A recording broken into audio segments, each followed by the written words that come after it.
Salut les amis, bonjour et bienvenue dans LF Modisme, votre chaîne qui vous parle de modisme. Bon ben voilà, j'espère que vous avez pris plaisir dans ce long format qui était donc l'épisode 3 donc du salon du train miniature qui a été le week-end dernier à Bourges, cette première édition qui a été élaborée avec le Saint-Mandé Club Ferroviaire et le CFC 160 à Bourges, donc cette super belle ville. Cette édition et cette première journée le samedi s'est passé vraiment super vite parce que il y avait tellement de choses à voir. Moi je peux vous dire que fin de journée j'étais assez rincé parce que couvrir 3700 mètres carrés et essayer d'aller voir tout le monde, de ne délaisser personne, c'est quand même assez un exercice compliqué. Aujourd'hui dans cette dernière partie, donc l'épisode 4, le deuxième jour du salon avec toujours des rencontres un petit peu plus pour se faire plaisir, des réseaux, des artisans, etc. Voilà, en tout cas encore un grand merci, je ne le dirai jamais assez, mais au Saint-Mandé Club Ferroviaire et au Cercle Ferroviaire du Cher 160, c'était vraiment du tonnerre. Voilà mes amis, prenez plaisir dans ce dernier acte du reportage et voilà, tout simplement le bonheur, le bien-être avant tout. Allez, prenez plaisir, c'est le dernier acte.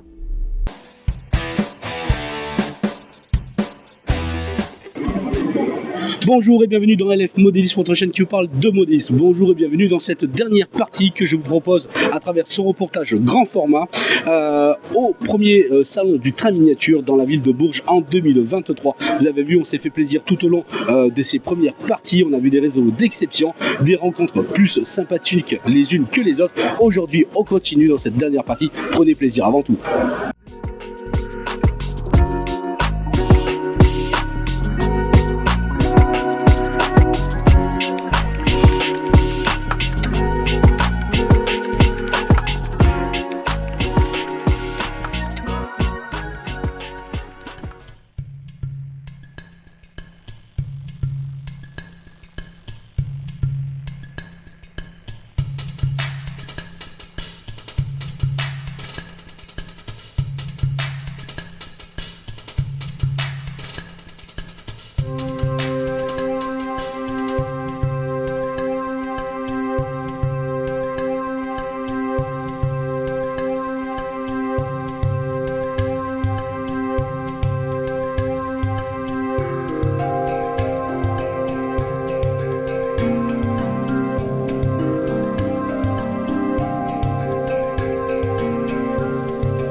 On continue toujours, donc aujourd'hui dimanche, dans cette deuxième partie du salon du train miniature à Bourges avec Hazard Model. Comment ça va Moïse? Ça va bien Loïc. Comment s'est passée cette première journée hier? Écoute, super, moi je pense qu'il y a eu pas mal de monde, en tout cas pour moi, beaucoup de visiteurs intéressés. Et d'accord. Voilà, très agréable. Bon, c'est plutôt très agréable. Plutôt une journée agréable, comme tu le dis. En plus, c'est une première édition. T'as senti justement un petit peu l'euphorie autour des exposants, etc. Comme c'est une première édition, on a besoin, il y a des exigences, on va dire. Écoute, oui, c'était voilà, une belle journée, des modélistes, des visiteurs, des curieux, voilà, un peu de tout le public qu'on peut retrouver dans les expositions. Et je trouvais que les allées étaient bien remplies. Ouais, effectivement. Allez, on revient au cœur du sujet maintenant avec Hazard Model. Depuis la fois où est-ce qu'on s'est vu, on a parlé de modèles justement qui étaient en phase terminale, on va dire. Et maintenant, les produits sont quasiment terminés. Tu vas nous les présenter aujourd'hui. Ouais. Il y a des news un petit peu sur le stand d'Hazard Model. Il y a quelques news justement, comme tu le disais, les derniers prototypes décorés, même les modèles de pré-série, notamment de la locomotive CC 72000, qu'on avait pu voir ensemble cet été en non décoré, en plastique, voilà, qui sortait de toute chaude des moules. Il y a une nouvelle alimentation aussi que je pourrais te présenter en détail pour le Z, un régulateur de marche spécifique pour l'échelle Z. La gamme Setov. Développée, voilà, la gamme Setov. Puis d'autres petits projets, d'autres petits projets, c'est un euphémisme. Mais non, c'est des choses assez belles en préparation. Donc, voilà. Bon, je vais te laisser le micro, tu vas nous présenter ça, tu vas nous en parler un petit peu plus. Mais sinon, avant de te passer la main, Hazard Model cette année sur les routes, c'est où qu'on retrouve tes modèles? Dans d'autres salons Dans d'autres salons, oui. Bah, de toute façon, là, ça fait déjà quelques salons que j'enchaîne. Il y avait Savoie Modéliste, bien sûr. Pontivy la semaine dernière, donc en Bretagne. Dans 15 jours, on est à Rail Expo. Voilà. Après, bah, du coup, l'année prochaine, ce sera à Saint-Mandé. Et puis on verra après par la suite. Donc, non, pas mal de salons pour venir découvrir les modèles Hazard. Et puis, exactement. Et puis échanger autour du Z, bien sûr. On rappelle qu'il y a un site internet également. Bien sûr. Où est-ce qu'on voit toutes tes créations. Et il y a un site internet pour découvrir les produits. Il y a les différents revendeurs aussi aux quatre coins de la France qui distribuent nos produits dans les magasins de modélisme. Donc voilà, n'hésitez pas à regarder la liste de ces revendeurs aussi pour aller découvrir les modèles de visu dans les magasins. Ouais. T'as vu, on en parlait la dernière fois. On commence à avoir des réseaux en Z un petit peu, avec du matériel Hazard Model en plus qui tourne. Ah bah oui, c'est vrai que depuis 2 ans qu'Hazard Model a démarré, ça commence à faire son chemin et on sent que cette année ça s'ancre vraiment dans le paysage du modélisme ferroviaire. Donc, on en parlait ça, tu t'en souviens l'année dernière? Oui, bien sûr, mais il faut le temps que ça se mette en place. Il y a quand même pas mal de réseaux, de petits réseaux, j'ai envie de dire, mais c'est logique, lié à la taille, c'est lié à l'échelle, qui sont en préparation et qu'on va voir sortir dans les expositions. Si c'est pas cette année, ça sera un peu plus tard, mais en tout cas, ça progresse. Ouais. Bon, super. Ça fait plaisir. Moi, ça me fait plaisir en tout cas de voir que Hazard Model, la gamme s'étoffe. Je vais te laisser la main présenter justement les news et également ton alimentation que tu nous parles. Ouais. Donc ça va faire plaisir. Allez, c'est parti. Moi, je vais derrière la caméra. Je laisse Moïse faire le travail maintenant. Un petit peu, je laisse travailler. Allez, c'est de suite.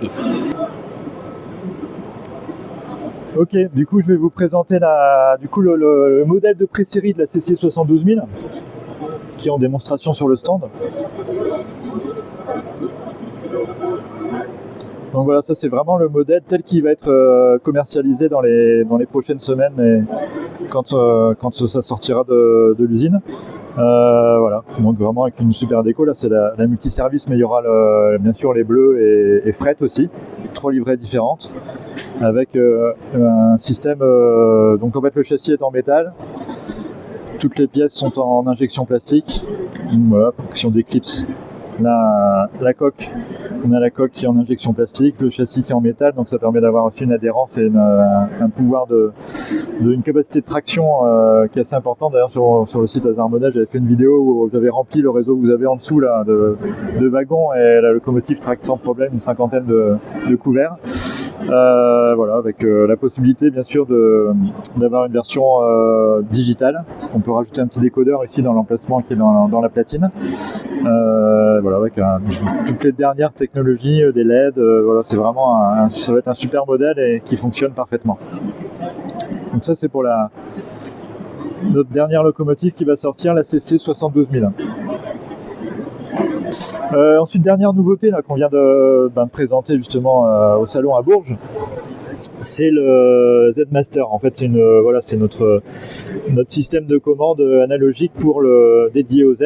Donc c'est vraiment un régulateur très spécifique dédié au Z avec un courant en sortie qu'on appelle un courant pulsé. En fait, c'est un courant qui permet d'améliorer les ralentis. En fait, c'est pas un courant continu lisse, c'est un courant avec des crêtes. Et en faisant varier la largeur des crêtes, en fait, on arrive à faire varier la vitesse, et surtout, en fait, on a à basse vitesse, on a de très très bons ralentis et une très belle performance des locomotives avec une spécificité sur cette alimentation. La spécificité, c'est qu'elle est aussi adaptée aux anciennes locomotives allemandes, notamment aux anciens modèles Märklin qui ont des moteurs 3-5 pôles et des moteurs à charbon qui sont un peu récalcitrants, notamment au ralenti. Ceux qui font du Z déjà le connaissent bien, et donc ça permet, on peut choisir la fréquence du courant pulsé pour les moteurs modernes du type rotor sans fer utilisé sur les modèles Hazard Model ou pour les anciennes locomotives avec des moteurs à charbon. Donc voilà, et ça peut être utilisé potentiellement aussi en N, puisque on est sur du 9 volts, mais on peut aussi mettre un transformateur 12 volts et voilà, ça passe facilement aussi en N. Oui, ça fonctionne aussi sur pile, on voit la LED, elle est allumée là. Donc qu'on le branche voilà, donc ça peut être aussi tenu à la main, c'est mobile, c'est vraiment très pratique. Hop, voilà.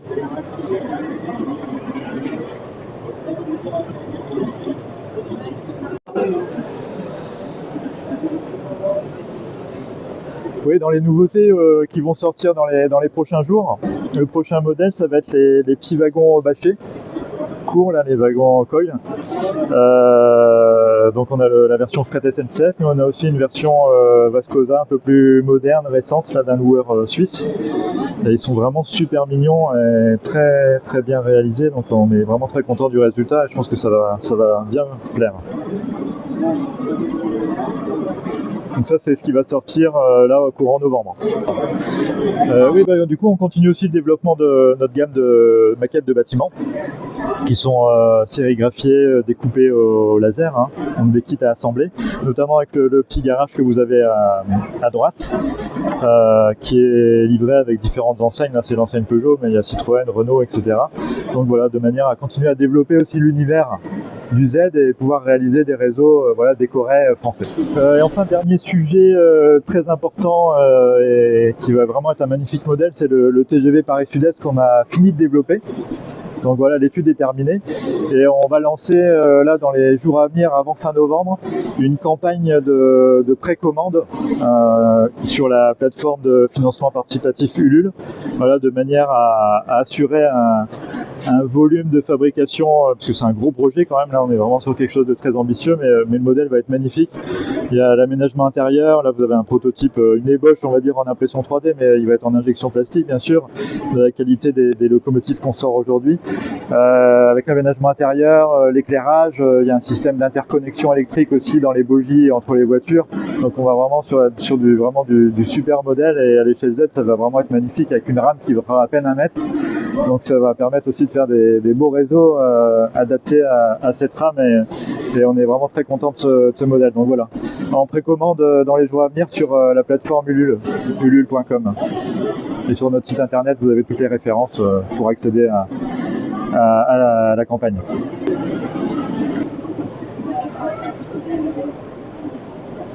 Écoutez, voilà, vous avez vu déjà un peu les évolutions de la gamme, les différents modèles qui vont sortir, et avec plaisir pour vous retrouver lors des prochaines expositions. Voilà, on est assez présent en exposition pour vous montrer tout ça de visu, et je pense que c'est comme le disent les visiteurs, à chaque fois c'est toujours mieux de voir les modèles en vrai et de se rendre compte. On se rend pas forcément toujours compte en image, donc avec plaisir pour vous voir prochainement.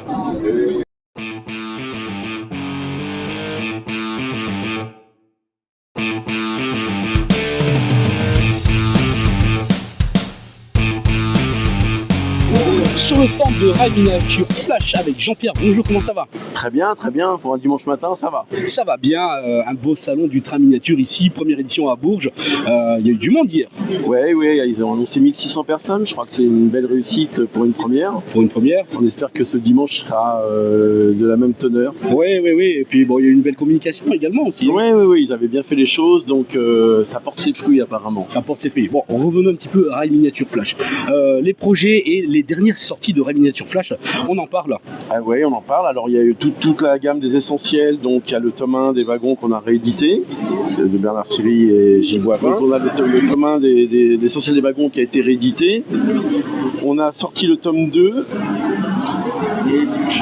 que je montre, hein, on est bien d'accord. Voilà. Ah ouais, on bosse ensemble là. Hein. C'est ça. Ah ouais. Et on a l'essentiel des compos, en tome 1, qui est en phase d'épuisement et qui devrait être retiré incessamment sous peu, et qui donnera suite à d'autres tomes, bien évidemment. Pour l'essentiel pour les compos, on aura un tome 2 en fin d'année, et on aura un tome 3 de l'encyclopédie des wagons pour l'expo de Sedan, normalement, c'est-à-dire au mois de juin. Rail Miniature Flash, il est surtout sur toutes les expos pratiquement. En ce moment, oui, de Laval à Dijon, en passant par Chambéry, Bourges, et on finira l'année à Dreux pour la reprendre à Saint-Mandé. Génial. Il y a aussi le dernier magazine là qui va sortir en kiosque là. Le magazine est sorti hier au kiosque. Tout frais, donc justement Jean-Pierre, voilà, c'est tout frais. Hein. C'est ça, tout frais. Le 669 est sorti, donc le numéro de novembre-décembre. D'accord, génial. On va voir, on va se régaler dedans. Et de beau contenu. Comme à chaque fois, j'espère. Bon, super. Un petit peu les projets court terme, long terme, un petit peu de Rail Miniature Flash. Alors les projets, on devrait développer toute la gamme des essentiels. Je peux pas en dire plus pour pas dévoiler un peu toutes les cartouches. Il faut. Mais voilà, il y a beaucoup de demandes sur ce genre de bouquin, donc on va développer sur d'autres thèmes et voilà, on a quelques surprises à venir. Et puis il y a une belle équipe, pareil, Miniature Flash, à chaque fois je rencontre toujours à chaque fois les membres de l'équipe et à chaque fois c'est du vrai plaisir que de parler, d'argumenter sur ce qui nous fait vibrer un petit peu dans les essentiels ou tous les 2 mois avec notre magazine. Donc voilà, il y a toujours de belles choses, de belles surprises à découvrir et c'est accessible pour tout le monde, c'est ça surtout. Bah oui, on essaye de donner, démocratiser le train électrique entre guillemets, c'est une belle expression. Et faire en sorte que tout le monde puisse y accéder, ça soit simple à comprendre. Il peut y avoir des choses plus pointues mais qui peuvent faire rêver, mais il y a aussi du tout venant entre guillemets, des beaux réseaux et voilà, c'est donner du rêve. Et les tests, sans oublier les tests. Les tests de matériel, exactement. C'est devenu un petit peu le nerf de la guerre. Le nerf de la guerre parce que les matériels coûtent de plus en plus cher et on a envie d'avoir quelque chose qui fonctionne de nos jours. Bien sûr. Alors il y a 2 choses à ce sujet-là, il y a les tests dans le magazine et je reviens sur les essentiels, sur la composition de train, avec les fiches de compos réelles, permettent d'acheter juste et pas de se disperser dans les achats. Et ça permet quand on veut composer un train de savoir exactement ce qu'il faut acheter et pourquoi et pas faire de la boulimie de train électrique, on va dire. Parfois on s'éparpille, on veut ça, on prend ça et puis après on dit finalement on aurait juste pris ces wagons là, ça aurait été suffisant. Exactement, et on alimente le marché de l'occasion du coup. Bon, moi je vous souhaite un bon salon et puis on se retrouve prochainement dans d'autres événements et puis Rail Miniature Flash, votre magazine qui est sorti en kiosque dès aujourd'hui, il est tout frais, profitez-en avant l'apéro, après l'apéro, en famille, avec toutes les passionnés, faites-vous plaisir. À bientôt Jean-Pierre. Merci, à bientôt.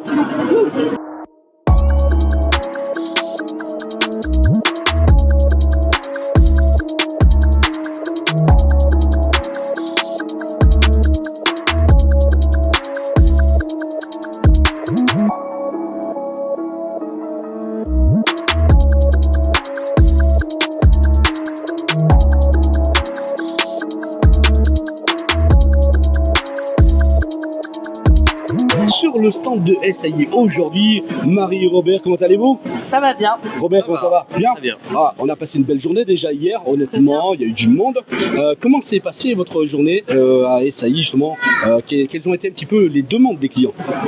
Beaucoup de grand public, Oui. pas que du public chevronné, beaucoup de grand public qui découvrait et donc des questions d'échelle, de savoir quelle époque existait, oui, les dates, savoir comment réaliser un réseau, comment faire un décor, qu'est-ce qu'il y a comme maquette, etc.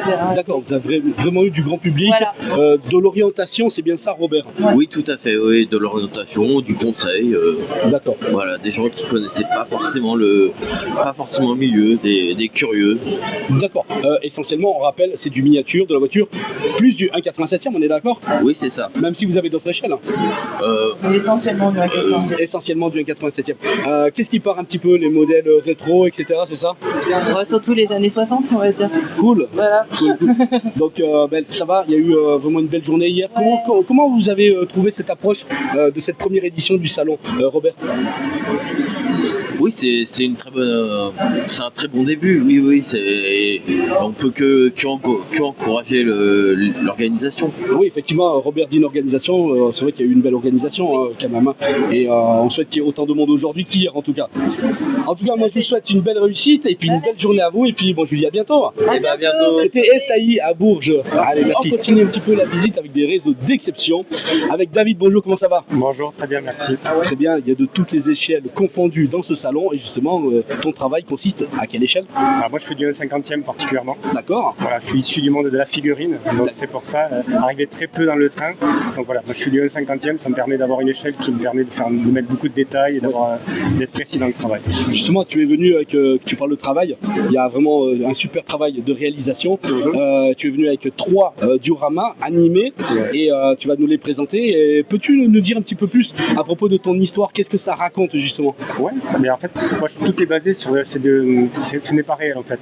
C'est mon petit monde où j'aimerais vivre et présenter aux gens l'endroit idéal en fait où ils aimeraient vivre. Donc voilà, donc tout est inspiré de faits réels, hein, mais ça n'existe pas. Donc voilà, ça me permet de pouvoir faire un petit peu ce que je veux et voilà, sans avoir les contraintes de me dire ben voilà, il faut prendre des mesures, je vais croiser quelqu'un qui va me dire mais ça c'était pas comme ça. Là, je fais vraiment ce que je souhaite. Exactement. La liberté totale. Ouais, tout à fait. Ouais, c'est ça, c'est important. On peut te retrouver où sur les réseaux sociaux un petit peu justement? Ouais, donc j'ai une page Facebook, donc sous le nom d'Adunaccord. Ok, Voilà, donc, tu peux voir. c'est là. Yes. Et puis voilà, donc On va aller voir ce que tu as fait. Eh ben, c'est Mais parti. je vais laisser le micro et puis Yes. on va présenter ça. Ok, C'est parti. C'est parti. Ouais. Donc un de mes premiers décors en fait que j'ai surnommé la champignon-nière, tout simplement ça représente l'état du champignon depuis la culture, le nettoyage, la mise en bocaux, le petit magasin et puis le restaurant. On pourra voir après l'intérieur du restaurant, ce qui peut paraître sympa. Donc voilà, inspiré de réel, puisque moi j'habite au bord de la vallée du Cher. La vallée du Cher, il y a encore des champignonnières qui ressemblent exactement à ça. Voilà, donc je me suis vraiment inspiré de ça, tout en créant mon petit monde, mes petites couleurs liées à la figurine. Donc on peut retrouver pas mal de personnages qui sont issus d'une gamme Fenrir, pour pas la citer, qui est très belle, et puis après de la création aussi de figurines. Voilà, on peut voir vraiment l'intérieur du restaurant. Mon petit plaisir, c'est de mettre beaucoup de détails en fait. Voilà, les gens ils viennent, ils passent devant, ils voient des choses, ils vont faire un petit tour, ils reviennent. Souvent on entend ça j'avais pas vu. Donc ça c'est vraiment sympa. La mine des nains en fait, donc beaucoup plus technique. Donc là vraiment on est sur une plus petite échelle, donc beaucoup moins de place pour travailler. Donc la réalisation du décor, tout le temps la même chose, voilà. Création en plâtre ou des petites figurines pareilles en résine ou alors sculptées. Par contre à l'intérieur, donc on va pouvoir avoir très peu de place pour mettre 3 Arduino, pour mettre un petit moteur RC qui va nous permettre d'ouvrir la porte, de séquencer les différents éclairages. Voilà, on peut voir toute la pipe du nain qui va s'allumer, les lumières qui scintillent dans la cave, dans la grotte, la porte qui s'ouvre. Voilà, donc gros travail de technique. Et puis au niveau du décor, toujours pareil, des petites couleurs sympas. Mon petit dernier, les 4 saisons. Donc voilà, donc inspiré.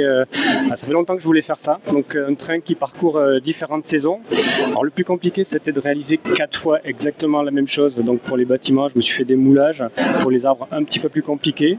Ça reste simple, un petit train qui tourne en rond et qui passe de saison en saison. Donc voilà, là on a le printemps. Donc alors pareil pour le décor, je voulais vraiment au niveau du jardin, au niveau de la végétation, quelque chose qui ressort vraiment et qui change de saison en saison. Voilà, pareil pour les légumes et tout, je voulais vraiment des légumes comme on peut voir, des citrouilles qui sont en état de pousse et puis avec les fleurs parce qu'on passe à l'été. Voilà, avec une lumière un petit peu plus écrasante, une petite phrase sympa qui présentait les différentes saisons. Voilà, le printemps, l'été, l'automne avec toujours ces couleurs super intéressantes à peindre. Toujours pareil, je mets beaucoup de détails, et le plus compliqué à réaliser, voilà, ça a été effectivement de faire exactement 4 fois la même chose. Alors sur les expos, c'est marrant, je vois les gens, ils prennent une photo de chaque saison et puis après ils s'amusent à les comparer. Voilà, c'est ce que je pensais qu'ils allaient faire et donc c'est pour ça que je voulais vraiment que ce soit exactement pareil. Puis l'hiver, la petite saison magique par excellence. La préférée du public.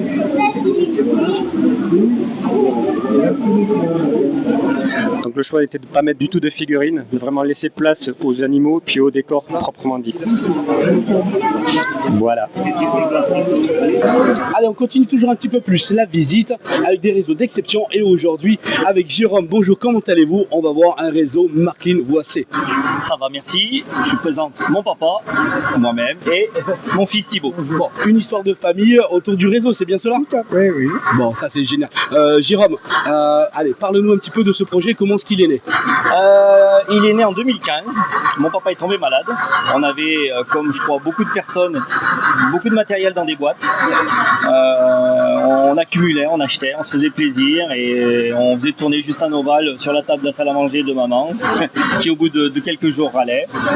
Et on s'est dit, bon voilà, pourquoi on n'essaierait pas de faire une petite plaque pour commencer. Et puis donc on est parti donc en 2015, comme je disais, on a démarré et puis ça s'est étalé de plus en plus, comme on peut voir aujourd'hui. On voit ça, justement, on va faire une belle vidéo là tout à l'heure. Et le fiston, il a suivi dans l'aventure, c'est ça? Oui, c'est vrai que au début je suivais et après ils m'ont transmis le virus. Le virus, bon, c'est plutôt un bon virus parce que il y a quand même de belles choses à faire autour du miniature. Jérôme, une petite question, pourquoi du Marklin voici, alors que beaucoup de personnes vont aller vers des réseaux traditionnels d'autres marques en deux rails. On sait que parfois c'est assez boudé le Marklin pour le matériel qui est non français, mais quand on voit la diversité des choses qu'on peut faire, on se fait plaisir. Oui, tout à fait. Alors moi, c'est un collègue, je travaille pour une société allemande, c'est un collègue qui m'a fait connaître ça, parce que j'étais avec du Jouef, avec mes vieux trains Jouef, on va dire, et il m'a fait connaître ça, et j'ai vraiment adoré pour passer au digital, j'ai connu cette marque-là, et justement, je suis parti dedans avec les machines sonorisées, avec les effets qu'on peut avoir, tout à gérer de la centrale, voilà. On n'avait pas à se creuser la tête avec mon père pour faire des cantons comme on faisait avant. Voilà, puis moi ça m'a plu. L'histoire du 3 rails m'a plu. Ouais, le 3 rails. Et puis moi j'ai commencé aussi, j'ai fait du Marklin. C'est quand même de la bonne qualité. Oui. Ça fonctionne. On pose sur les rails, ça fonctionne vraiment. On est d'accord sur ça. Donc là on parle d'un réseau de combien de mètres là? On va laisser la parole à papa là. 9 mètres. 9 mètres. 9 mètres, ouais. Combien de modules? 6 modules. Ouais, Jérôme. 6 modules. Ouais, Et alors, qui a fait quoi à peu près? Tout le monde? Alors tout le monde. Au début, on est partis tous les deux, et après, maintenant, on a les mamans qui commencent à faire de la déco. Les arbres sont réalisés par ma maman maintenant. Au début, on se moquait de nous en disant un réseau, et puis maintenant tout le monde s'y met. Tout le monde met la main à la pâte et ils viennent d'eux-mêmes. Génial. C'est pas les dimanches après-midi ou alors ce qu'on fait. Génial. On s'occupe nous du réseau, Thibaut un peu du matériel roulant, et les mamans, comme on dit, du décor. Tiens, j'ai une idée pour les arbres, pour tout ça. Donc voilà. Bon, moi, ce que je te propose, Jérôme, c'est que je te laisse le micro, je te suive et tu nous montres un petit peu l'aventure de famille, tout simplement, autour du réseau. Bon, merci de votre participation et puis continuez à prendre plaisir en famille. Allez, on va faire ça. On est parti du camping. On a commencé par le rond, ici. Donc le camping, c'est quelque chose qui nous tenait à cœur. C'est festif, c'est les vacances, c'est... Voilà, comme vous pouvez voir, quelques détails. Les pêcheurs, c'est quelque chose qu'on aime faire. Donc c'est un monde imaginaire, et c'est toutes les parties qu'on aime le plus. Fête foraine, c'est quelque chose qui nous tient à cœur aussi. La petite partie de boules, bien sûr, sans oublier le marché, tous les marchés de France, tout ça on aime bien, c'est festif comme on dit. Voilà. Après, on peut retrouver après un mariage, le mariage à la mairie avec les photographes. Il y en a un à l'église aussi, derrière. Le centre des impôts qui a pris feu, malheureusement. C'est pas grave pour eux, tant pis. Qu'est-ce que je peux dire d'autre après? On passe sur une partie campagne. Parce que c'est vrai qu'on est quand même une famille, nos grands-parents étaient agriculteurs, donc c'est des petits clins d'œil à chaque fois. Donc sur le fond de la maquette, on retrouvera un élevage de vaches, voilà, la piscine. C'est tout dans l'ordre. On a fait par les tables en fait. On a commencé par le fond et on termine sur celle-ci. Donc voilà, la piscine, les vaches, les tables. Voilà. L'époque, on a fait l'époque à peu près époque 4. On a essayé de respecter un maximum, l'année 70-90 de mémoire, l'époque 4. Et puis donc la maman qui, pour la deuxième fois, se met aux commandes du réseau. Alors c'est pas un exercice ou apprentissage. Voilà, on est dans l'apprentissage, mais bon, ça se passe très bien. Donc voilà, un petit peu, faut passer la main un petit peu aussi. Donc voilà.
avec Franck Cobard. Bonjour, comment ça va? Et toi, comment tu vas? Ça va bien. Hier, c'était le rush hier. C'était le rush, c'était très très bien. On a énormément bien travaillé. Et donc aujourd'hui, on est prêt. On est prêt à recueillir nos clients, si nombreux. Ouais. Moi, j'aime bien toujours passer parce que c'est quand même le centre de contrôle, la buvette. Moi, j'aime bien participer avec les gens qui travaillent parce qu'il faut montrer tout le monde. C'est une équipe. Et un beau salon, ça s'organise avec les gens qui sont à la buvette également. Qu'est-ce que tu en penses justement de ça? Ah bah écoute, il y a une très bonne synergie, d'accord. Il y a un ensemble de personnes qui travaillent. Donc en arrière-plan, vous pouvez voir la préparation des sandwichs. Ils sont 5 à préparer les sandwichs. On prépare aussi les repas pour tous les exposants.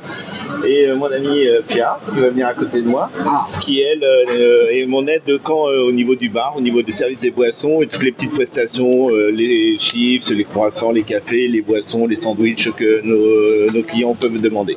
Les crêpes aussi, hein. Ah, les crêpes avec Audrey qui est devant nous, qui nous fait de magnifiques crêpes, d'excellentes crêpes et qui rencontre un très très gros succès. Oui, le Nutella apparemment, parce que hier je suis passé, il n'y a plus de Nutella, donc aujourd'hui je vais pas me faire avoir, je vais arriver plus tôt pour le Nutella. Non, je te conseille de venir en fin de service. Elle reçoit toujours des Nutella tout neufs. Oh là là là là, bon, bonne information. Là, comment ça s'organise un petit peu? Là, on prépare les cartons pour tous les exposants et on va les livrer, c'est bien ça? Oui, là pour l'instant, là les cartons sont en train de se préparer et après derrière les exposants viendront chercher le sac avec leur commande qu'ils ont passé dès ce matin. C'est quand même toute une logistique tout ça. Hein. Voilà, tout à fait. Et les clients, les visiteurs, eux, on les commande au fur et à mesure des demandes, sont faits en direct. D'accord, ok.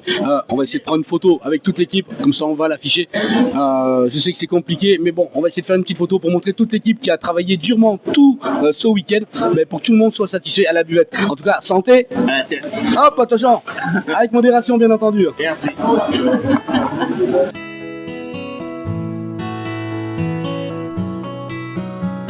Aujourd'hui sur le stand de Kiwanis avec Jean-Bernard. Bonjour, comment allez-vous? Très bien, merci et vous? Je vais très bien. Un grand merci de m'accueillir donc sur le stand Kiwanis. Parlez-nous un petit peu plus de cette action et du stand Kiwanis. Alors le club Kiwanis est un club qui a plus de 100 ans. Nous sommes environ 3500 membres en France. De fondation américaine il y a plus de 100 ans, donc en 1915. Et nous sommes un vieux club en partenariat avec les gens du train d'ici de Bourges. D'accord. Alors justement, l'action entreprise ce week-end, ça consiste en fait...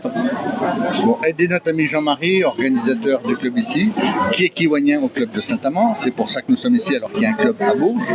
Mais donc voilà. Et nous, le but de récolter un petit peu d'argent sur cette vente de quelqu'un qui est décédé et revient sur les maladies rares, les personnes en difficulté, les enfants en particulier. Une noble cause, c'est pour ça que ce stand est là aujourd'hui dans un tel événement, dans un tel salon.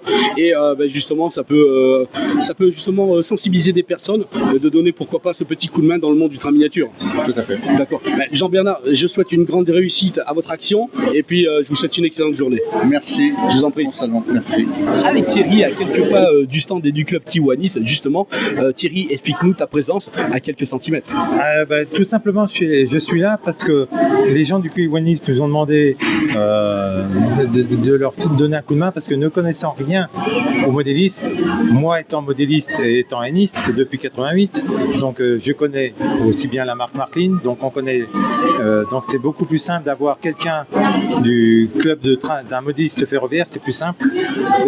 Comme ça évite quand les modélistes clients qui recherchent, ils ont toujours des questions. Bien entendu. Et il faut être du métier de la compagnie. Il y a du super matériel en plus là. Oui. Là ici sur le stand, on a le train de Louis II de Bavière, donc c'est déjà une collection. On a une autre locomotive, je ne sais pas regarder son... Il y a un coffret Rheingold aussi. Le coffret Rheingold en Z, qui est aussi une série limitée. On parle bien de Marklin, hein, vous inquiétez pas. C'est que du Marklin. Là, on a un stand complet de Marklin. Là, il y a les petites mallettes devant moi. C'est pareil, c'est de la collection. C'est de la série limitée, je pense. Parce que même moi, j'ai jamais vu ça. C'est la première fois que je la vois. Moi, je le connais personnellement et c'est vrai que c'est une expérience virtuelle, on va dire. C'est comme si vous étiez à bord de l'ICE avec des lunettes panoramiques un petit peu à l'intérieur et une caméra qui est embarquée dans la locomotive, dans la motrice. C'est plutôt une belle expérience. Il y a vraiment des belles pièces de collection. Comment ça a marché un petit peu? Ça a bien marché. On a vendu quelques petites pièces quand même. Merci pour les enfants parce que les bénéfices iront aux enfants malades. Donc c'est déjà pas mal. Et puis on a vendu un coffret digital une centrale de station, donc ça va. Non, tu vois, super. Voilà. Bah écoute Thierry, belle continuation sur le stand d'aujourd'hui. Est-ce que tu as un message personnel justement à passer? Personnel, oui et non. Il y a eu un gros boulot, on a fait un gros boulot. On est content d'avoir eu du monde. C'est pas mal. On est vivement la prochaine. Bon, ben ça c'est bien. On se projette déjà dans les prochains épisodes. C'était Thierry donc sur le stand. Ici, il y a du Marklin magnifique tout simplement de collection. Allez, on se fait plaisir. Rien que moi, j'adore. Merci Thierry. Hein. On visite toujours des réseaux d'exception avec Ludovic. Bonjour, comment ça va? Bonjour, ça va bien, très bien. Eh ben moi ça va très bien. Moi je me fais plaisir à avoir de belles constructions, de beaux réseaux. Allez, on parle un petit peu du projet. Alors ce réseau-là, c'est un site réel que j'ai reproduit qui se situe sur la commune de Cambrai. D'accord. Donc mes grands-parents habitaient pas loin du passage à niveau. Donc j'ai voulu recréer le passage à niveau tel qu'il était à l'époque, dans les moindres détails. Donc ça fait 4 ans que j'ai démarré le réseau, bien c'est le moment de le terminer. Et j'ai représenté un deuxième site avec au niveau des 2 ponts. Mes parents habitaient pas loin du site aussi. Et j'ai voulu vraiment refaire un réseau d'un site réel que imaginaire. D'accord, on parle de quelle échelle? À chaud. D'accord, très bien. Et sur quelle longueur, combien de modules à peu près? Alors là j'ai 4 modules de 80 cm sur 35 cm de profondeur. Et sur au total avec les boucles je suis à 6 mètres. Ok, qu'est-ce qu'on fait tourner? Il y a quel genre d'époque un petit peu? Époque 4 et 5 principalement. Des belles rames un petit peu nouvelle génération un petit peu. Ouais, comme je suis sous caténaire, je voulais principalement faire rouler de l'électrique sous pantographe. Bon, ça fait plaisir de voir un réseau sous caténaire. Voilà, exactement. De nos jours. On en voit quand même. On en voit, ouais. Mais ça fait plaisir quand on le voit. C'est vrai qu'on en voit pas des masses. Ouais. Ce que je te propose, Ludovic, c'est que je te passe le micro. Moi, je te suis et tu nous fais découvrir ton monde, tout simplement, et ton travail. Ça marche. Allez, c'est parti. Ah, il y a la photo en même temps. On en profite en direct. Super. Allez, on y va. Je te laisse le micro. Allez, ça marche. Je vais chercher la caméra. Tu m'attends. D'accord, ça marche. Je vous attends. Alors là, c'est un pont que j'ai pris sur internet pour la photo. Tout est réalisé en carton plume. Donc pour finir le fond de décor. Ensuite, les bâtiments principaux qu'on voit en arrière-plan et devant, c'est pareil, c'est tout du carton plume, réalisation personnelle. Ainsi que le coffret EDF que l'on voit ici, c'est de la carte plastique, prise sur photo, réalisation perso aussi. Tout ce qui est barrière, c'est personnel aussi. Tout ce qui est fût, c'est de la pression 3D. Ensuite, on arrive à côté du passage à niveau. Donc, lui était réalisé par mes soins de A à Z. Donc, tout ce qui est là, poteau, signalisation, tout est fait main, en carte plastique. Le passage à niveau, c'est du décapode qui est fonctionnel, qui fonctionne avec des infrarouges pour la fermeture et l'ouverture des barrières. Les véhicules, pareil, équipés de LED, de SMS. Que peut-on dire d'autre? Après, tout ce qui est entrepôt, ça c'est purement imaginatif. J'ai créé ça par rapport, je dirais, aucune photo. J'ai réalisé ça en carton plume aussi, carte plastique. Ce rendu ici, c'est par rapport à une photo de site réel que l'on peut voir ici. Ça représente un ancien poste EDF avec le garage qui est à côté. Je l'ai représenté tel qu'il était à l'époque. On a le petit pont qui est ici, qui est représenté ici aussi. À l'origine, c'était une route principale qui était en S, mais les camions, quand ils passaient sur cette route, ils avaient du mal à passer sous le pont. Ils ont créé un deuxième pont à côté, plus moderne, pour justement faciliter le passage des camions et des véhicules. Et le petit pont, lui, est resté en tant que passage piéton. Voilà ce qu'on peut dire du réseau actuellement. On ne prévoit pas d'extension pour le moment pour le réseau, car il rentre chez moi dans une pièce telle qu'il est là. Et toute la caténaire a été réalisée par mes soins, sauf les supports qui viennent de chez Decapod. Et tous les pantographes, on peut le voir quand ça roule, ils effleurent la caténaire du début jusqu'à la fin. Voilà ce que je peux dire sur le réseau.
Richard aujourd'hui, comment ça va? Écoute, bonjour Loïc, ça va très bien. Deuxième jour d'expo, comment t'as trouvé ta première journée? Super, sympa. Ouais, l'organisation top. Hein. Oui, c'était vraiment au top. C'est vraiment au top. Bon, la gentiane, elle est là, elle est présente sur le salon. Depuis qu'on a commencé, toi et moi, à faire les vidéos, la gentiane, elle est bien sortie. Hein. Là, elle est bien sortie, oui, on a fait quelques sorties. Et, c'est vrai que j'ai eu l'impression qu'il y avait aussi un après-Covid quand même. Oui. Donc, du coup, je pense que certains réseaux qu'on avait l'habitude de voir qui tournaient en rond, qu'on voyait régulièrement, oui. Là, on voit pas mal de nouveautés. Effectivement. C'est quand même très sympa et ça fait plaisir aussi à voir qu'il y a des jeunes qui s'y mettent. Voilà. Moi, je trouve que c'est très sympa et puis voilà. Ce que je te propose, Richard, c'est qu'on fasse on va se mettre un petit peu en mode salon, on va se mettre devant la gentiane avec des petites chaises et puis on va parler un petit peu de modisme ferroviaire, un petit peu, ok? Ça marche. Allez, c'est parti, on voit ça avec Richard et après on voit le réseau, la gentiane également de sortie. Richard, on s'est mis un petit peu en mode pause modéliste, tu connais ça avec moi sur la chaîne? Oui, ça, la version mode pause. Pause, tranquille. J'avais envie de faire un petit partage avec toi parce que ça fait quand même pas mal d'années maintenant que on suit la gentiane, mais pas que. On parle, toi et moi, souvent un petit peu de l'évolution dans le monde du train miniature, du modélisme général, quoi. Ouais. Tu me parlais d'après Covid, tu penses qu'il y a eu un petit peu un regain sur le miniature, un petit peu? Alors un regain peut-être pas, mais un changement de... c'est-à-dire qu'on a vu d'autres choses, on a vu des nouveautés. On a vu, il y a beaucoup plus de réseaux en digital, ça on a pu le remarquer. Donc je pense que ça a bien pris le dessus. Du modulaire, beaucoup de modulaire. On voit moins de réseaux blocs, c'est ça? Voilà, tout à fait. Tout à fait. Parce que moi je me rappelle, même à une époque, sur certains salons, tu avais des réseaux carrément en construction, la planche de contreplaqué. Oui. Tu as vu ça aussi, quoi. Tu te demandais ce que ça faisait dans... Et puis malgré tout, tu avais des gens qui faisaient des vrais réseaux, qui n'arrivaient pas à exposer. Et on trouve... voilà. C'est ça. Donc je trouve qu'aujourd'hui, le choix, la sélection des réseaux, elle est un petit peu plus professionnelle et sur des choses un peu plus abouties qu'on a pu voir à une époque. Voilà, ça c'est mon avis. Hein. Et on en a parlé il y a 2 ans, rappelle-toi, lors de la présentation de la gentiane en premier lieu. Ouais. On disait, rappelle-toi, que l'accessibilité au salon, on avait l'impression que c'était uniquement pour le premium. Tout à fait. On est d'accord? Oui. Et puis je trouve que ça a changé. Alors je dirais même pas le premium, oui certainement, mais je dirais surtout les copains, quoi. C'était c'était le petit cercle fermé entre amis, on voyait la même chose qui tournait régulièrement. Donc là je pense qu'il y a un vrai changement. Moi j'ai vu des réseaux qu'on ne voyait pas dans d'autres expositions aujourd'hui, par exemple. Tout à fait. Une belle diversité et des échelles différentes. Oui. Par contre le N a de plus en plus d'ampleur dans les salons, j'ai remarqué. Oui, je pense que les fabricants devraient prendre ça un petit peu en compte aussi, quoi, parce que c'est vrai que du N maintenant, ça se voit, les gens sont demandeurs de ce genre d'échelle, comme le Z. J'étais surpris, le Z, ça démarre bien, quoi. Ouais, ça démarre bien en France depuis qu'on a des créateurs, etc. Oui, comme hasard. Voilà, tout à fait. Bon, après, il est le seul en France, Cocorico, à l'avoir fait, et qu'il le reste le plus longtemps possible, tout simplement. Exactement. Mais on va revenir un petit peu aussi, on va parler un petit peu sur les matériels roulants. Par contre, il y a eu un boom au niveau financier, c'est cher. Et est-ce que tu trouves que la qualité est au rendez-vous? Tu voulais nous parler d'un exemple type de ce qu'on peut trouver, que c'est cher et qu'on est déçu après. J'en ai un sous les dans les mains. Ça s'appelle la 840 de chez Arnold. Donc ça c'est une machine digitale sonore qui vaut plus de 400 €. Oui. Et à ma connaissance, en discutant un petit peu avec les distributeurs, ils en échangent en gros 1 sur 2, quoi. Donc c'est vraiment la pochette surprise qu'on achète ce genre de produit. Et c'est vraiment dommage parce qu'à ce prix-là, 400 € pour avoir une machine qui dandine en ligne droite et qui déraille sur les aiguillages. Là c'est... Je l'ai également chez moi et puis elle dandine beaucoup et c'est vrai. Et toutes les personnes que j'ai côtoyées qui m'ont dit qu'ils se sont offert une 141 R 840, c'est vrai qu'une sur 2, comme tu dis, c'est la pochette surprise. Mais c'est vrai que les tarifs sont difficiles. C'est un tiers de SMIC, quoi, je veux dire. C'est vrai. Un tiers de SMIC pour avoir une machine qui fonctionne pas, on peut le dire. Donc faut penser un petit peu. à ça. Si je devais te poser la question à toi, quelles seraient pour toi les critères d'exigence lors d'un événement tel que celui-ci? Ce serait quoi pour toi? Si tu devais prendre 3 critères. La qualité, ça c'est le premier des critères, c'est-à-dire un réseau qui soit fini, un réseau fonctionnel, qui n'ait pas trop de bugs non plus, parce que bon, si c'est pour bricoler tout le temps du salon sur le réseau, c'est pas la peine.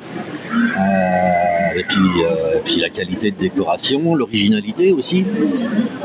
Là c'est bien, on a vraiment de l'originalité, on a un panache de toutes sortes de choses et non, franchement, non, très beau salon quoi. Bon. Je veux dire, c'est ça. Quoi. Super. Toi tu ne fais pas que la Gentiane, tu es aussi dans une association également. Parle-nous un petit peu. Alors l'association, donc en fait c'est l'association des Amis du Modélisme de Saint-Sulpice de Pommeraye, point 41. Voilà, je donne tout.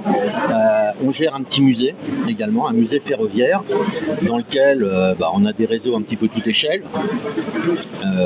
On a également une très belle collection de machines qui ont été fabriquées à l'entre-deux-guerres. Donc on s'occupe de l'entretien de ces machines-là. Malheureusement, on n'a pas beaucoup de membres. Alors ça, c'est un petit truc qu'il faudrait qu'on me parle aussi. Quoi. Les membres dans les clubs, c'est pas facile à trouver. Les jeunes, c'est un peu compliqué. Il y en a, mais c'est pas simple. C'est un petit, on lance aussi un appel. Il faut vraiment qu'on franchisse la porte pour donner un coup de main, pour faire partie d'un club, d'une association. Rien que si on y va une fois de temps en temps, ça donne un coup de main également. Et puis lancer un message aussi pour que les gens viennent visiter votre musée. Ah bah tout à fait, ouais, absolument. Bah ça, on vous attend nombreux à venir visiter le musée avec plaisir. Donc le réseau de la Gentiane est exposé là-bas. D'accord.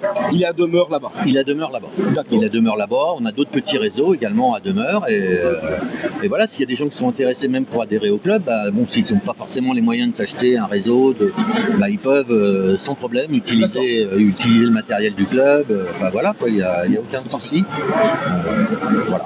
Bon, Richard, ce que je te propose, maintenant c'est toi qui vas être l'acteur. Je vais te laisser le micro, tu vas nous présenter la Gentiane pour tous ceux qui ne le connaissent pas. Allez, tu nous fais un petit tour là quand même, on va faire un petit tour de zoo. Allez, je vais laisser le micro là, on se lève. Allez, c'est parti, on y va.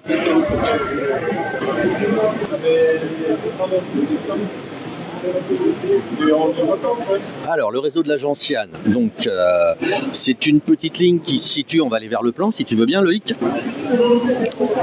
Voilà, donc la gare de Condat-Saint-Amandin qui est ici, et en fait le train touristique part de Riom-Montagne et va jusqu'à Landera. Voilà, donc nous on a reproduit la gare de Condat-Saint-Amandin.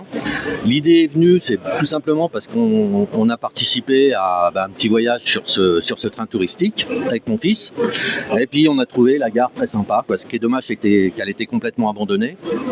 Donc j'ai réussi un peu à retrouver le plan de voie qu'il y avait à l'époque. Et voilà, c'est parti comme ça. Donc là, on a la gare qui existe toujours. Hein. Le petit bâtiment à côté n'existe plus. L'hôtel est toujours présent. Le château d'eau n'existe plus.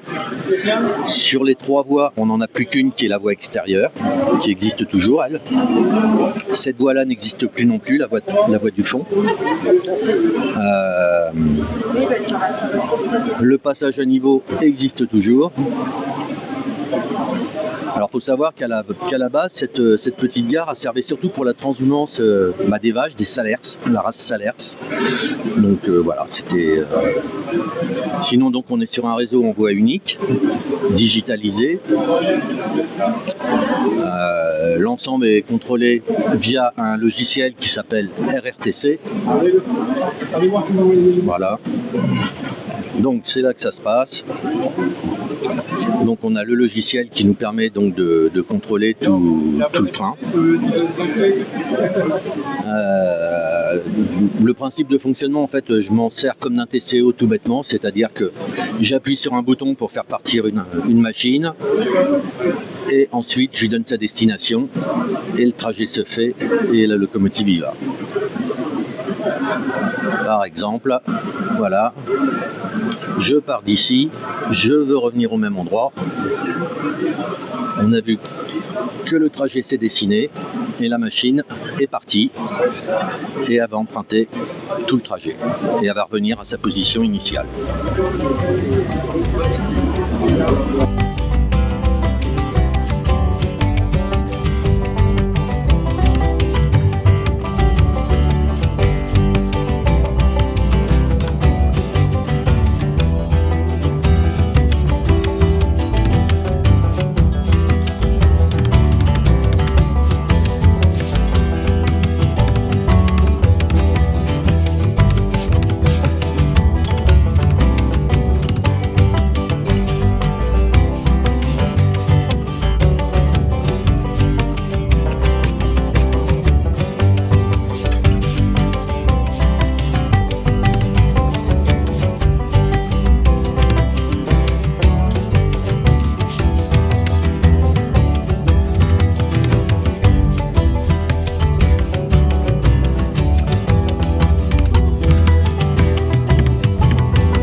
Ouais, bonjour, c'est Michel Chailloux. Je fais partie d'une association de jouer les tours.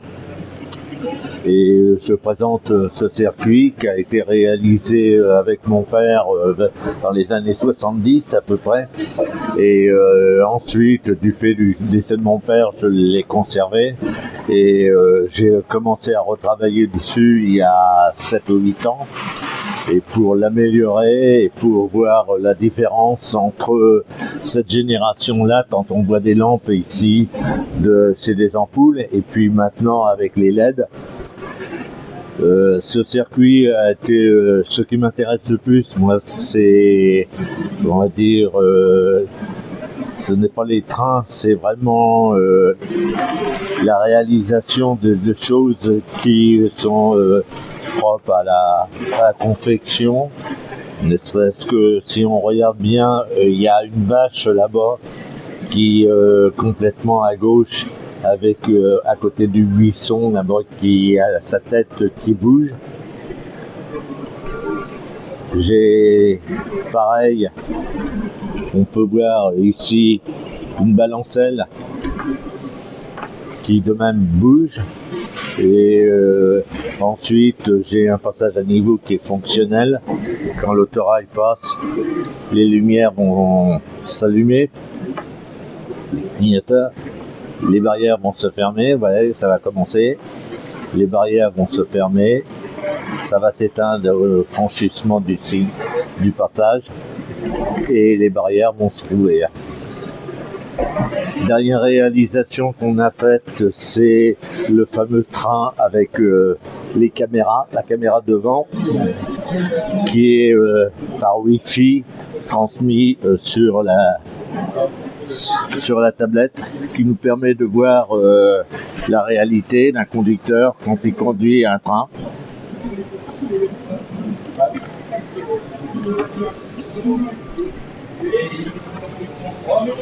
Et c'est une passion. Alors je veux parler un peu aussi du club. C'est une association, c'est plusieurs membres qui ont des circuits indépendants et on se réunit une fois par mois pour donner des informations, comme par exemple à Bourges. Je vais avec mon collègue qui est au Via, on va expliquer ce qu'on a vu à Bourges, les autres circuits et ce que on a eu au niveau prestation de l'association qui nous ont accueillis. Voilà. J'espère que de nombreuses personnes vont venir ici et en espérant ça, je vous remercie de vous pouvez admirer ce circuit et nous allons passer, si vous voulez, au Z qui est réalisé dans une valise. Et ce que je dis toujours aux gens, je voyage avec mon train et évidemment dans un train. Voilà, merci. Donc ici c'est une représentation d'un circuit simple en Z qu'on peut faire dans une valise avec très peu de place évidemment et tout a été réalisé par moi, que ce soit les arbres, que ce soit les lampadaires, que ce soit les éclairages et puis le circuit par lui-même. Si vous regardez aussi, j'ai même réalisé la signalisation à l'échelle Z. Et tout ça fonctionne avec l'éclairage fonctionne avec 2 piles d'1,5 V que je peux éteindre quand je veux et puis le reste c'est alimenté comme c'est normal en 10 volts. Je vais dire une chose, c'est quand même on a un 67-300 de chez Hazard qui fonctionne à la perfection et qui nous permet de faire de présenter ce circuit toute la journée et il fonctionne toute la journée. Voilà. Bonjour, donc je suis un ancien conducteur de train qui était affecté au dépôt de Nevers Et donc je me suis mis à l'écriture au début des années 2000. Donc j'ai sorti un livre sur les 2800. Ensuite un livre sur les 72 000. Je suis assez spécialisé sur les engins thermiques. J'aime bien tout ce qui est technique. Hein. Les 2100, donc les autorails. Et puis après, je me suis un peu dirigé sur les bâtiments un peu reconnus au niveau ferroviaire, comme l'atelier de Varennes-Vauzelles, qui fait des grosses réparations d'engins. Et puis donc ce livre-là sur le dépôt de Nevers et l'arrivée du chemin de fer, l'arrivée du chemin de fer en 1850 jusqu'à nos jours. Et je suis sorti de ma zone de confort récemment en réalisant un livre sur l'histoire des sapeurs-pompiers de mon département, donc le Cher. Voilà.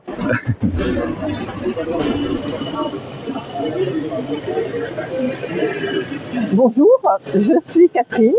Je m'occupe donc du réseau Anoroc-les-Ponts, qui est le résultat d'une étrange histoire. C'est la suite d'un défi que l'on m'a proposé, que je relevais volontairement, et qui m'a permis donc de me faire plaisir en réalisant cette petite scène où on voit différents personnages un petit peu vivants, mais d'une autre époque. Ça représente les années 50-60 et avec un matériel ancien qui fonctionne relativement bien manifestement.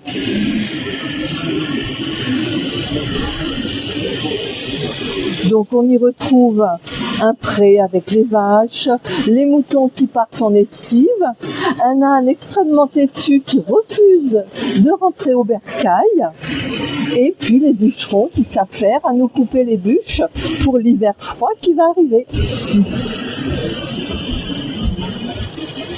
Voilà, le petit train apporte les bûches.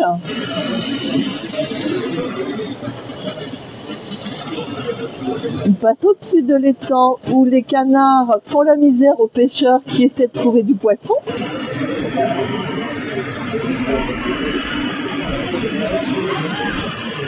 Le train de bûche va s'arrêter et on va voir partir les grumes. Là, on tourne les aiguillages. Voilà, le transport de grumes est en route.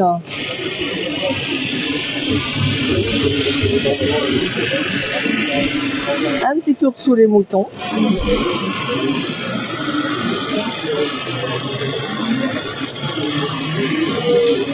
L'étang au canard.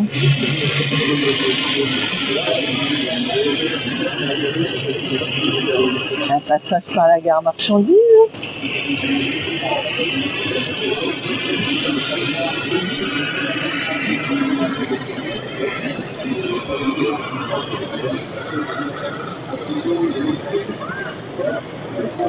Autour des voyageurs.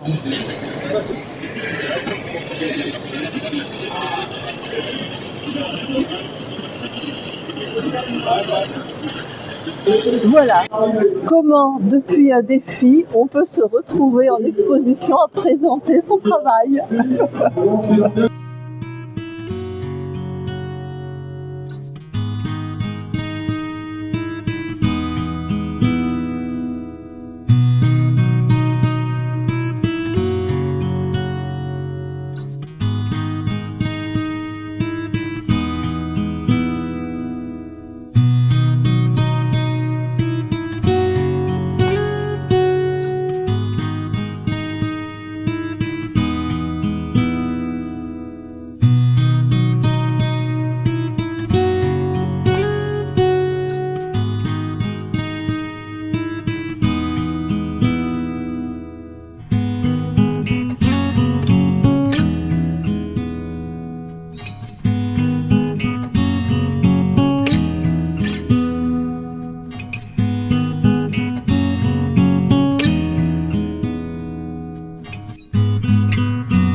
sur le stand de Doudou Modélisme. Comment ça va?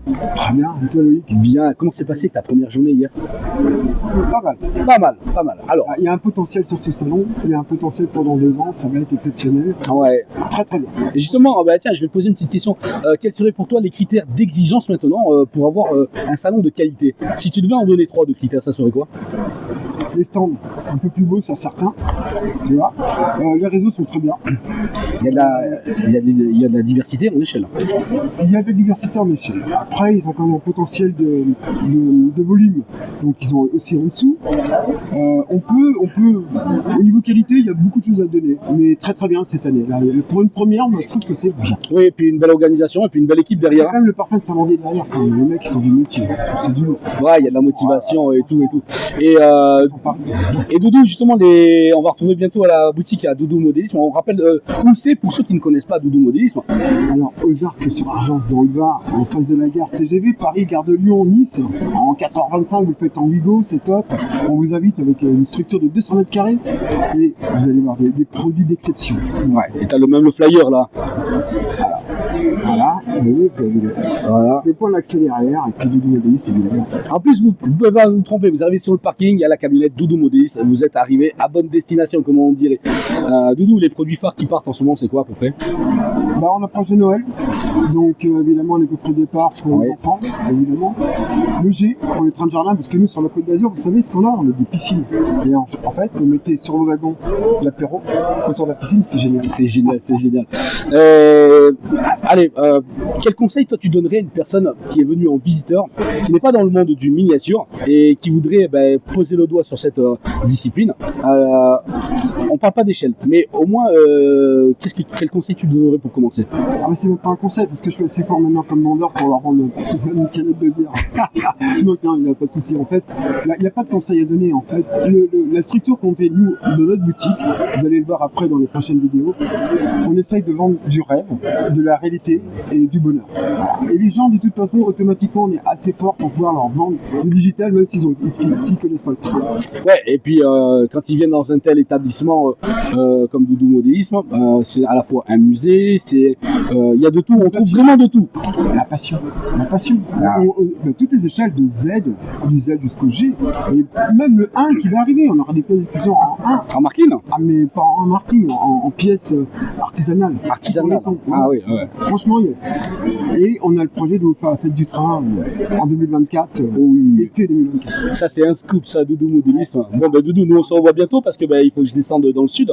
Maintenant que je suis sur la Côte d'Or, ça fait un peu plus de chemin pour moi qui était à Nice. Si plus la carte, c'est juste à côté. C'est ça, c'est vrai. En tout cas, on se voit bientôt. Et puis une bonne fin de salon. Et puis moi je te dis à bientôt et merci à chaque fois de tes interventions. On passe un bon moment à chaque fois, c'est ça qui est le top. Ah ouais, c'est ça. Ciao Doudou, à plus tard. Ciao.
Bonjour à tous, je me présente Pierre-Yves Durand, le président du club Rail 86.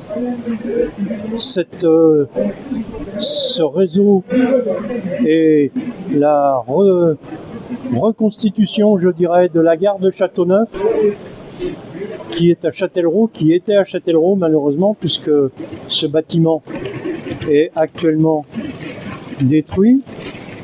Cette voie a été déferrée et faisait l'itinéraire entre la ville de Châtellerault et Loudun.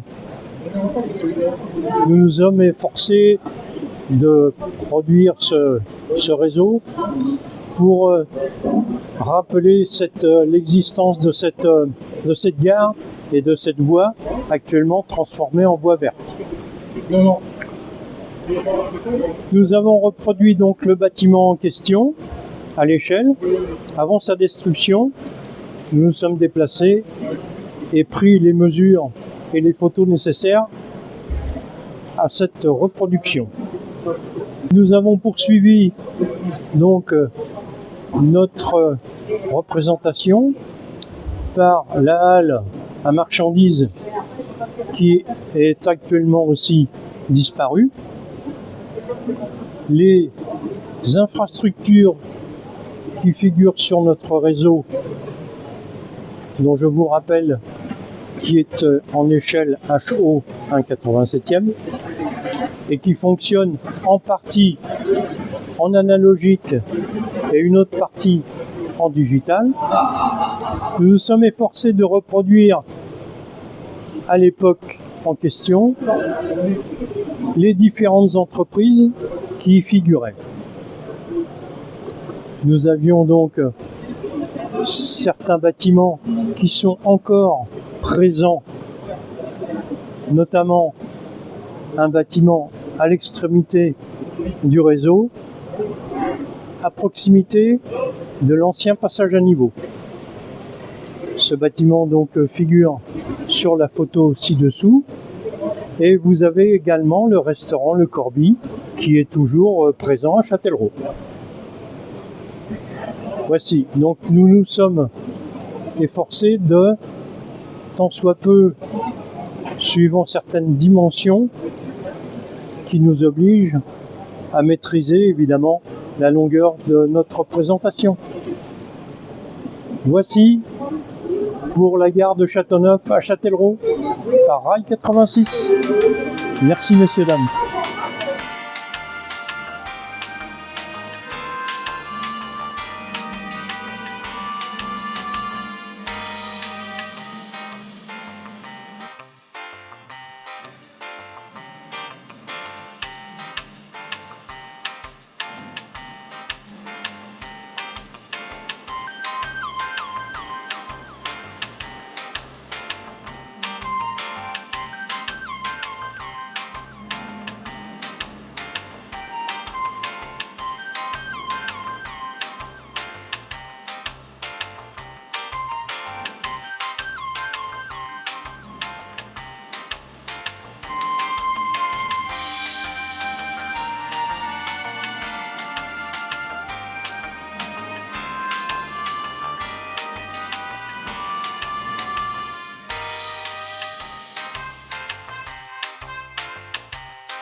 Bonjour, Romain Dévaux pour le réseau Romagnac.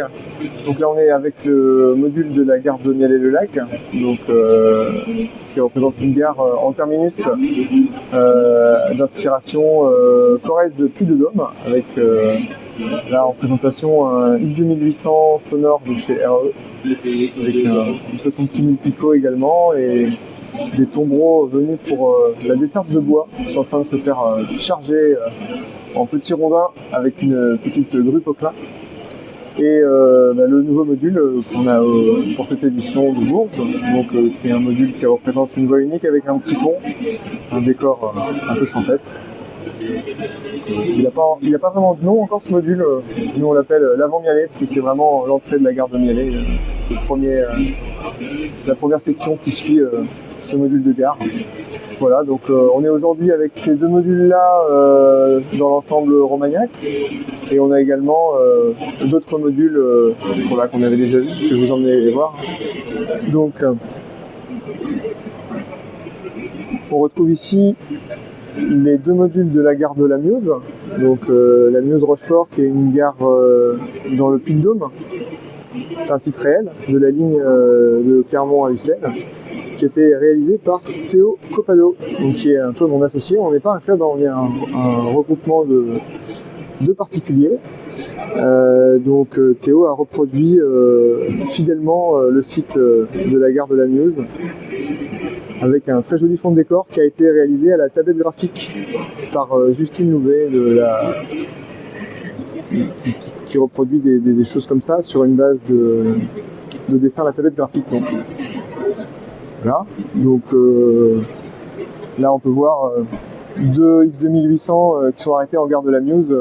Des petits couverts derrière avec un train un peu type train d'équipement et en arrière-plan sur la dernière voie on a une desserte de bois où pareil on a des ouvriers qui s'activent pour faire le chargement dans ces tombereaux. Le dernier est chargé et charger les wagons suivants.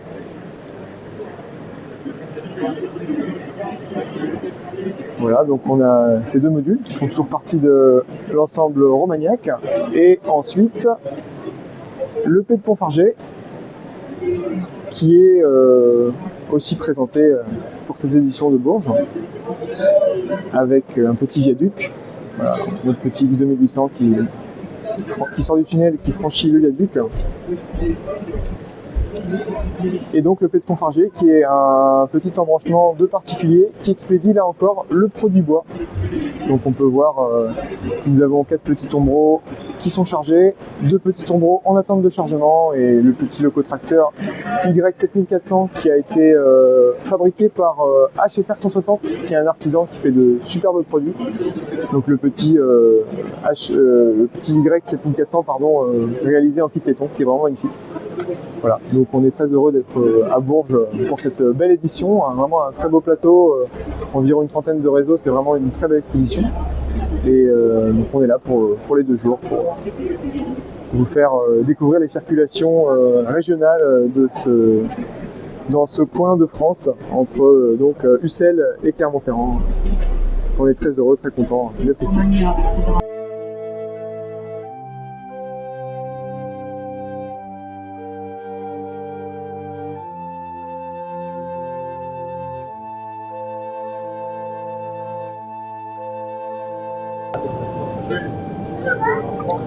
Donc voilà, ça c'est un simulateur ferroviaire virtuel sur ordinateur qui permet la reproduction d'un circuit réel ou imaginaire et qui est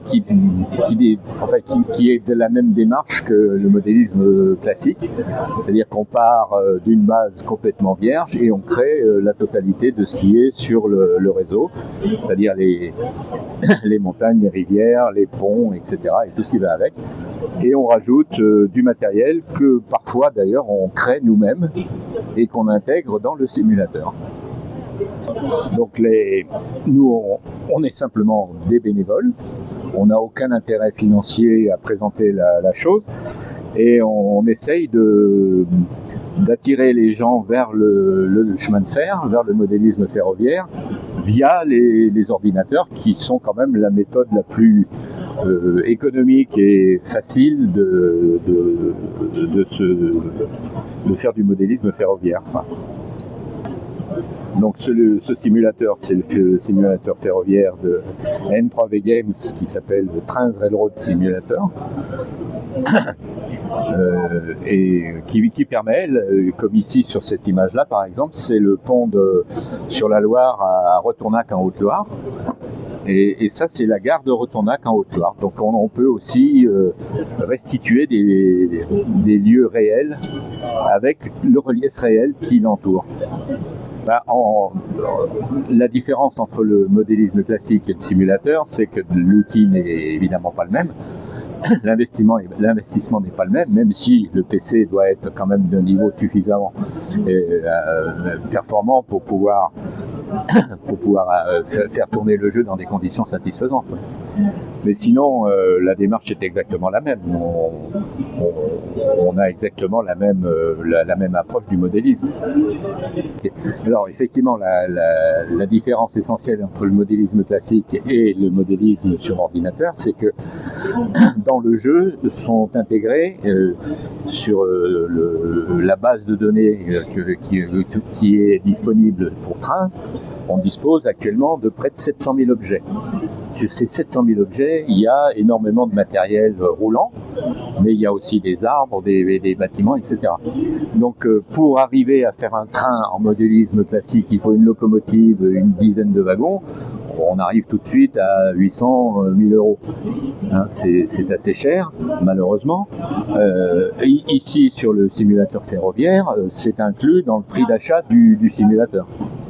Alors après, à l'usage, il faut évidemment avoir un petit peu le sens du jeu déjà lui-même. Il faut déjà avoir participé, avoir utilisé des simulateurs, que ce soit des jeux de voitures, des jeux de camions ou de choses comme ça. Mais n'importe qui peut se mettre au simulateur, à condition évidemment de s'investir un petit peu, parce que l'apprentissage est un petit peu pas si simple que ça non plus, il faut bien le reconnaître. Mais la contrepartie, c'est qu'effectivement, on peut nous ajouter du matériel à l'intérieur de ce jeu-là. Et enfin, moi personnellement, je propose près de 3000 références qui permettent d'avoir du matériel français sur un jeu qui, à l'origine, est un jeu australien. Donc voilà, on est sur une carte qui relie une ville du nord, fictive, à une autre ligne qui se situerait plutôt en Picardie. Et le train démarre d'une façon automatique, tout est réglé, la circulation des convois. Il y a à peu près une quinzaine de convois qui vont circuler sur cette double voie, en respectant la signalisation, les cantonnements entre les trains, les ralentissements, etc. Et on a tout un système qui permet de créer des lignes longues, ce qui est moins possible en modélisme classique, et une gestion des automatismes qui est assez étonnante et qu'on peut encore développer, parce qu'il n'y a pas vraiment de limite. Comme chacun peut apporter sa contribution à l'édifice, il y a beaucoup de gens qui créent eux-mêmes des automatismes complémentaires, notamment au niveau de la signalisation, mais également au niveau de la conduite des trains. Donc là, on est en conduite extérieure, mais aussi, on peut aussi avoir une vision intérieure. Voilà. On va changer de point de vue et on va se mettre en cabine. Voilà. Et on se retrouve en conduite cabine. Et la ligne du bas montre la programmation du trajet qui va être effectué par l'autorail. Là, on est en mode automne, puisque les arbres sont rouges sur le côté, là. Mais tout est réglable, la saison, l'humidité, on peut faire pleuvoir, on peut avoir de la neige, on peut avoir du soleil, etc. Et cette version du jeu, là, qui est la dernière sortie, permet une gestion des ombres dynamique, c'est-à-dire que lorsque le train passe sous un arbre, l'ombre de l'arbre se retrouve à l'intérieur des wagons, comme dans la réalité, c'est-à-dire en respectant les cloisonnements qui sont faits par les cloisonnements internes de l'autorail. Et on le voit là sur le poste de conduite, on voit bien que quand on passe à l'ombre d'un arbre, l'ombre de l'arbre est vraiment retrouvée dans le poste de conduite. Donc ce circuit-là voit se croiser à peu près une quinzaine de trains qui circulent tous ensemble, avec évidemment des décalages dans la temporisation pour qu'ils ne se retrouvent pas au même endroit, au même instant, ou que les croisements s'effectuent dans des conditions qui sont satisfaisantes. Donc tout est créé à partir d'un plan et tous les reliefs sont créés directement dans le jeu.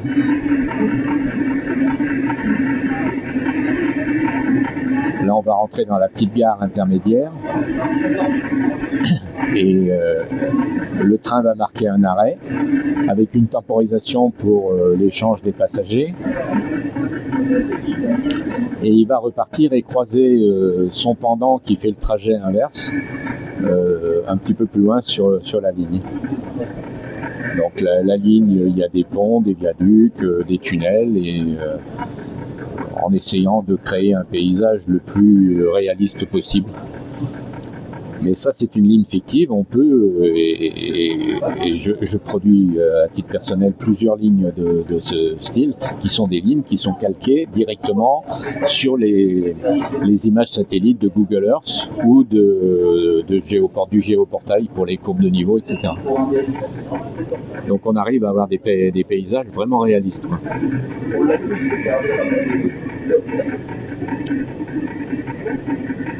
Et la circulation des trains est assez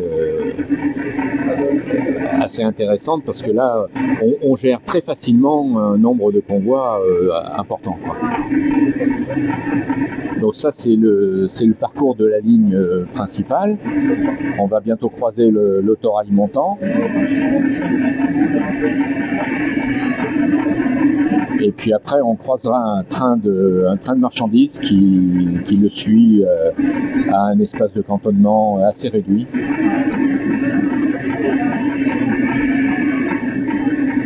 Voilà, on va croiser l'autre autorail, qui est de la même série des EAD, mais avec une décoration légèrement différente.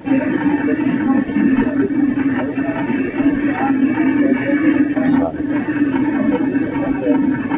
Et donc pendant qu'on circule sur cette ligne, dans la gare principale, il y a un dépôt de locomotives avec un pont transborder et un triangle de retournement qui permet également de gérer la mise en tête de locomotives sur des trains de fret ou de marchandises et de réorganiser la circulation. Donc une fois qu'on aura croisé le train de fret là qu'on va bientôt rencontrer, on retournera sur la gare principale pour voir les manœuvres sur le dépôt.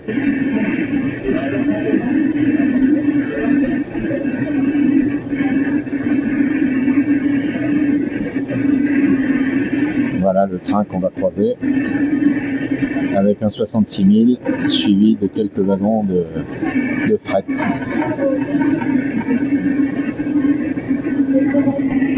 Donc on va repasser en mode et puis on va changer de conducteur pour aller au dépôt, observer le mouvement des locomotives qui vont se mettre en tête du train. Donc le dépôt est installé en contrebas des lignes principales, là où circulent les trains au-dessus, là. Pardon. Et cette locomotive va venir sur le pont transborder, sortir du dépôt, passer dans le souterrain et se retrouver dans la gare principale.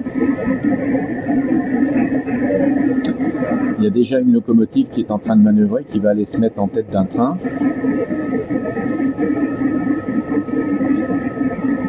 C'est la 141 R 1126 qui est préservée à Toulouse.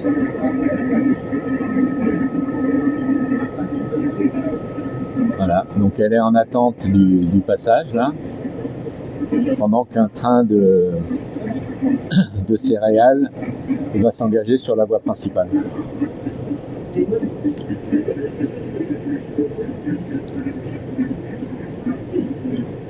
Voilà.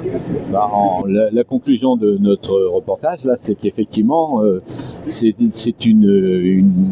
un jeu qui est beaucoup plus accessible que le modélisme classique dans la mesure où, avec l'achat du jeu et des objets qu'on peut télécharger sur différents sites externes ou le site principal du jeu, on peut avoir pratiquement tous les trains possibles du monde entier, quoi. Donc au niveau financier, c'est pour que le jeu a une valeur d'environ 70 €. C'est même pas le prix d'une locomotive en HO, quoi.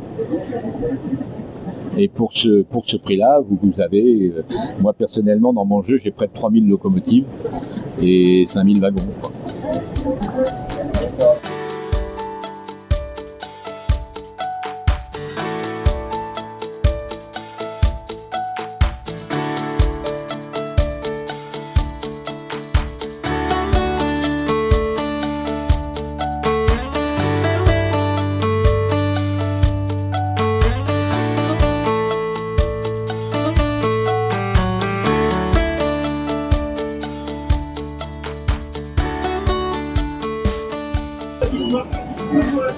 Bonjour à tous, Laurent Marquez du CAS Modélisme. Voilà, bienvenue à Bourges pour cette deuxième journée de ce super salon. Je suis venu avec tout mon stand, tout mon magasin, de l'occasion, du neuf, il y en a pour tout le monde, des nouveautés, plein de belles choses.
Vous êtes sur le stand de l'AFAN. L'AFAN, c'est l'Association française des Amis du N.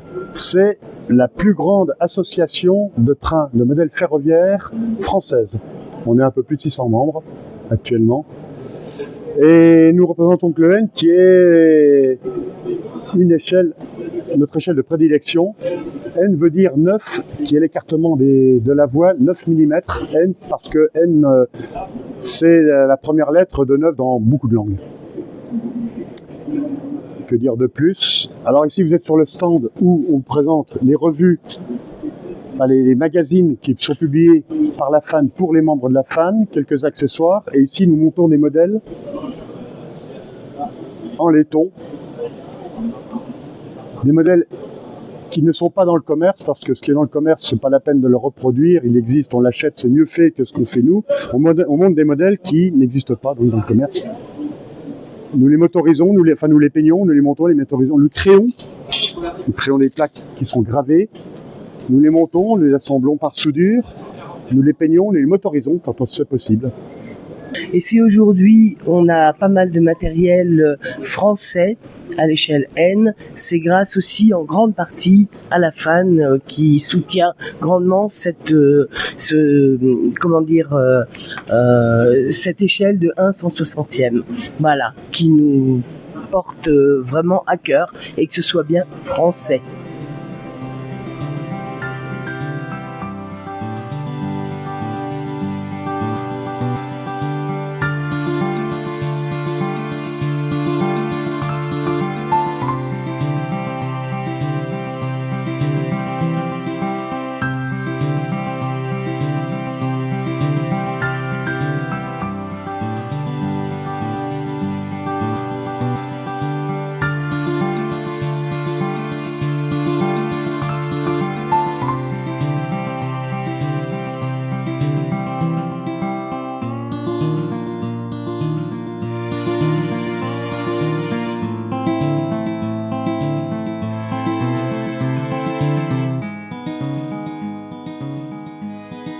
Julien, on se retrouve aujourd'hui un petit peu dans les allées, comment ça va? On se recroise, super Loïc, super. Ouais, c'est super, on s'est vu hier, on a fait un petit peu le reportage sur le stand Mistral, mais on s'est croisé et tu m'as donné une petite info, le prototype, je te laisse dire, allez, je te laisse dire. Eh ben, le prototype de la Belphégor, donc la CC 80 000, c'est vrai que de l'avoir tourné en boucle sur notre réseau, c'est sympa, ça fait plaisir, mais on s'est dit que tant qu'à faire, autant la mettre en valeur sur un réseau vraiment abouti, le réseau du club de Bourges, donc Bourges Modèle. C'est vrai que de l'avoir roulé s'intégrer sur un réseau, ça fait plaisir aux visiteurs, ça fait plaisir beaucoup aux clubs qui sont assez fiers de voir un prototype qui roule pour la première fois sur les voies. Et nous, on est content de l'avoir vraiment en valeur sur un réseau aussi. C'est vraiment c'est une collaboration qui fait plaisir à tout le monde, je pense. Ah, on est là, on l'attend justement, elle va arriver. D'ailleurs, ça y est, je la vois, elle pointe le bout du nez. Allez, parlez-nous un petit peu de ce produit en même temps qui va passer. Alors la Belphégor, la CC80 000, c'est une machine qui a été fabriquée en seulement 2 exemplaires, dont une qui a été radiée très vite et qui a servi de banque de pièces. Et du coup, il y a une seule machine qu'on voyait rarement, d'où probablement son surnom de Belphégor, le fantôme. Et malgré le fait qu'on ait qu'une seule machine, il y a eu plusieurs livrets. Donc nous, on va en reproduire 3. Ouais. Donc les 3 dernières. Donc il y a une livrée CFD qui a été peinte en bleu pour la SNCF, qui a été prêtée à la SNCF. Et ensuite 2 versions successives de la livrée de Canet Giral, l'entreprise de travaux. Ah, génial, génial. Là en plus elle a fait un petit arrêt derrière nous là pour nous saluer. Ouais. Donc c'est génial. On va lui faire une petite vidéo aussi spécialement pour elle parce qu'elle est vraiment magnifique. Je la trouve belle également. Elle est vraiment magnifique. Elle mérite une belle petite vidéo, une belle petite séquence. Écoute, ça nous fera vraiment plaisir forcément. Et puis merci pour ton dynamisme sur ce salon parce que c'est vrai que moi tu sais, t'as tourné pendant 2 jours à voir avec tout le monde. 3 jours.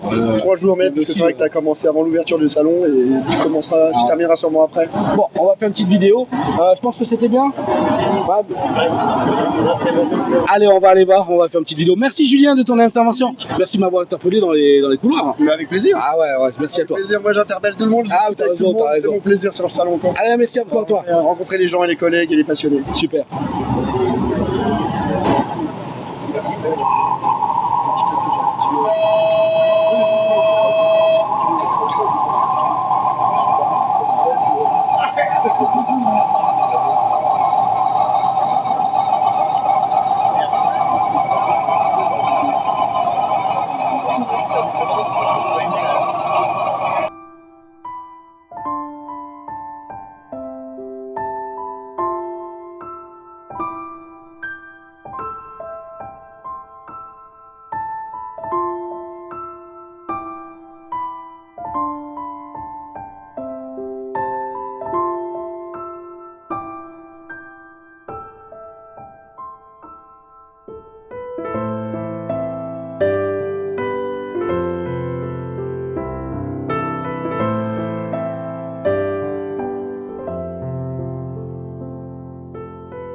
On est sur le stand avec Christopher Lapierre Modélisme. Bonjour, comment ça va? Bonjour, ça va très bien. Comment s'est passée cette édition de ce premier salon du train miniature à Bourges?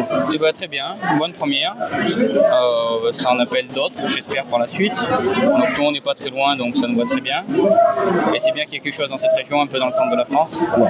Ça change des endroits habituels. Tout à fait. Donc, allez, parlez-nous un petit peu de Lapierre Modélisme. Donc là, tout ce que je fais, c'est tout ce qui est un peu pour le décor, l'éclairage, le kit d'éclairage, et particulièrement tout ce qui est décor éclairé. Donc tout ce qui est décor éclairé, c'est moi qui monte. D'accord. Prêt à l'emploi, il faut quelque chose qui soit simple, plus qu'à brancher en fait. D'accord. Toute échelle? Oui, principalement du HO, oui, mais un petit peu de N, et peut-être partir aussi un petit peu vers le zéro, car depuis quelques temps, on en entend parler, ça se démocratise. Ouais, c'est vrai. Pourquoi pas partir aussi faire des véhicules si on en trouve éclairés en fait. Et puis avec les beaux réseaux qu'il y a ce week-end chaîne en zéro, ça peut donner vocation à certaines personnes de pouvoir se lancer également. Oui, exactement, oui, avec la place plus réduite qu'on a besoin, donc effectivement. Bon, où est-ce qu'on trouve Lapierre Modélisme? Sur les réseaux, sur internet? Oui, donc sur Instagram ou après sur un site internet, lapierremodélisme.com, et après sur les expos. Donc, je fais pas mal d'expos dans l'année, Chambéry, ici, Praille Expo chaque année, Saint-Mandé, et l'année prochaine Orléans qui revient pour notre plus grand plaisir. Bon, ben le calendrier est bien fourni, est-ce que je crois comprendre, Christopher? Eh ben écoute, un message à passer justement pour les personnes qui connaissent pas encore tes produits? Bah, venez nous rencontrer sur un salon ou une expo avec plaisir. Eh ben ça sera fait. Le message est passé, en tout cas avec Lapierre. Donc modélisme, un grand plaisir de s'être rencontrés. Je te dis à prochainement sur un autre salon tout simplement. Ouais, à bientôt. Merci à toi.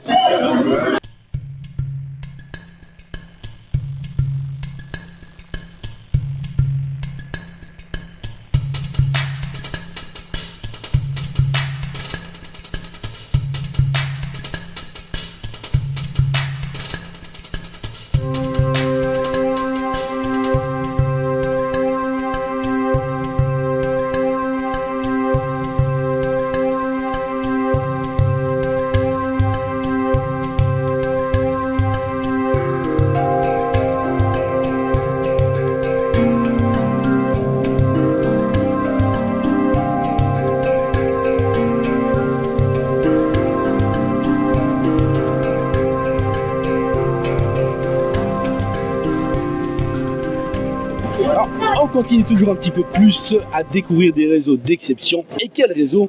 Bonjour Jean-Yves, comment ça va? Ça va très bien, merci. Alors, belle présentation, un viaduc derrière moi exceptionnel. Racontez-nous un petit peu l'histoire. L'histoire. On est allé dans le Midi voir belle-maman, elle nous avait parlé de ce viaduc et elle nous avait dit qu'il faut absolument que tu passes par là. Donc on est remonté de vacances en s'arrêtant au viaduc et alors voilà, ça a été le coup de cœur, le coup de foudre. Voilà, j'ai dit c'est ce que, comme j'étais en recherche de projet, j'ai dit tu vas faire ça. Alors, retour à la maison, internet, les photos, la doc, les recherches, Bibliothèque nationale de France, les plans, voilà, c'était parti. Et c'était parti. Le viaduc, construction personnelle? Oui. De A à Z?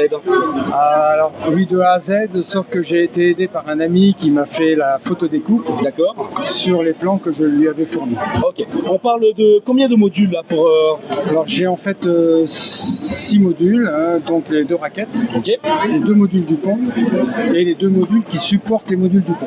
Okay. Plus une remise et les fonds de décor. D'accord. Ça c'est l'essentiel. Il y a une belle profondeur, on le voit de suite, d'ailleurs ça attire l'œil. Il fallait d'ailleurs animer tout ça un petit peu autour et il y a beaucoup d'animations, parlez-nous un petit peu. Alors les animations, j'ai toujours aimé de faire des automatismes, l'animation depuis toujours. Donc avant j'avais la gare de Castelnaudary que beaucoup de gens connaissent, il y avait déjà des animations. Alors j'en ai repris quelques-unes mais j'aime bien toujours innover. D'accord, allez, donnez-nous-en quelques-uns pêle-mêle. Là, par exemple, vous avez la queue de la vache en haine oui. qui tourne donc, pour chasser les mouches, on va dire. J'ai la tête des vaches qui tournent soit verticalement, soit horizontalement. En haine, vous imaginez? Oui, voilà. Donc j'ai un camion qui peut faire des appels de phare lorsqu'on lui fait signe. J'ai un arbre, un noyer qui bouge quand on pose le doigt sur un petit tas de bois. Ok. J'ai bien sûr un petit ballon qui tourne avec un mécanisme près de la voie qui permet par aimantation et de faire tourner le ballon quand le train passe. Il fallait beaucoup d'imagination. Voilà, bon, ici j'ai un monte charge qui monte et qui descend, la tête du marcheur qui tourne à droite et à gauche. D'accord. Derrière vous, il y a un flash sur le pont un photographe qui prend le train. Allez, une petite stat pour se faire plaisir. Début du projet a commencé il y a combien de temps? J'ai commencé le projet en 2014. J'ai mis 3 ans pour le faire. 2017, première exposition. Et puis voilà, donc depuis, j'enchaîne quelques expositions. 1 an pour trouver les bons plans pour faire les fonds de décor. 9 mois pour faire le viaduc. D'accord, c'est plutôt un temps record quand même. J'ai travaillé plus souvent la nuit à réfléchir qu'à le faire le jour. D'accord. En tout cas, quel genre de circulation un petit peu on fait passer? Alors c'est sur la région, c'est des TER. D'accord. Un TER, bon, 73 500, région Languedoc-PACA. Moi, je fais tourner des trains. Ouais, on se fait plaisir. Voilà, on se fait plaisir. On se fait plaisir. Bon, ben super. Alors moi, j'ajouterais un mot par rapport au 10e art. Le 10e art, c'est l'art du modélisme. Ferroviaire ou pas, c'est l'art du modélisme. Alors moi, je dis que l'art, c'est la science de l'émotion. Tout à fait. Quand on trouve une belle chose, on se rapproche de l'art. Moi, j'aime bien me rapprocher de l'art pour le plaisir apparenté au bien-être. Voilà, c'est ça.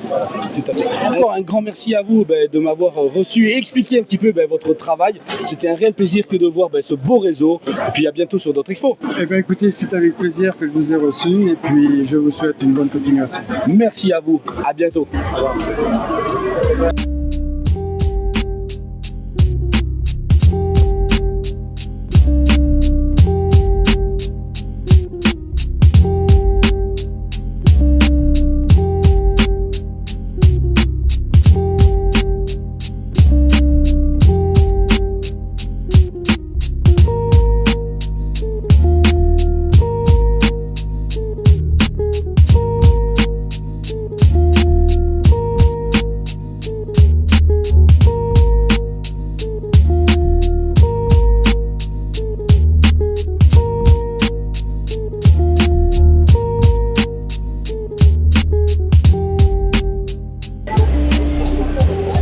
C'était donc le premier salon du train miniature organisé à Bourges et voici donc l'équipe qui a organisé un tel événement.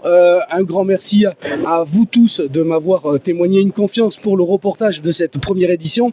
Avant de vous laisser la parole et le mot à chacun, j'avais envie de vous dire, et par expérience et par retour de plusieurs personnes, ce salon était tout simplement parfait. Je peux vous dire qu'il y avait tous les ingrédients pour que ce soit la fête du train à chaque fois et dans des éditions futures.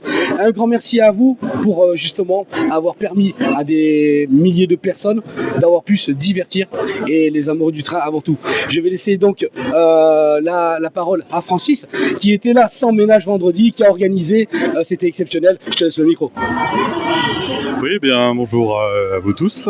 Et bien effectivement, c'était un plaisir d'organiser cette exposition en collaboration avec le CFC 160. Jean-Marie avait cette idée depuis un certain temps et il avait un petit peu un manque de savoir-faire dans le domaine. Et on a essayé, il a fait appel à l'équipe de Saint-Mandé pour organiser ce salon.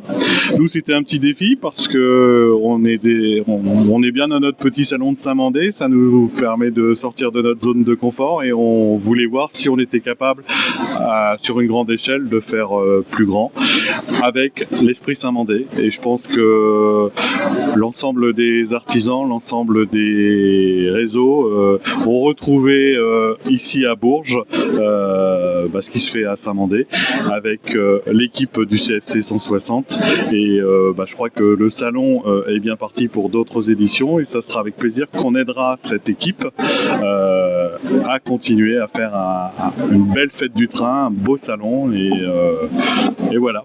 Un grand merci à toi, c'est vrai que je t'ai vu courir dans tous les sens vendredi, c'est digne d'une organisation militaire parce que il faut que tout soit carré, les réseaux, etc. Je voulais revenir justement sur cette organisation avec des réseaux d'exception. Continue dans un ordre un petit peu différent avec Mathias, le trésorier. Quel regard tu as porté sur cette première édition, s'il te plaît? Eh bien bonsoir à tous. Mon regard à cette heure-ci ne sera pas celui du trésorier, l'heure des bilans n'est pas encore venue. Il viendra, il nous permettra certainement de nous projeter avec plus de confiance dans l'avenir.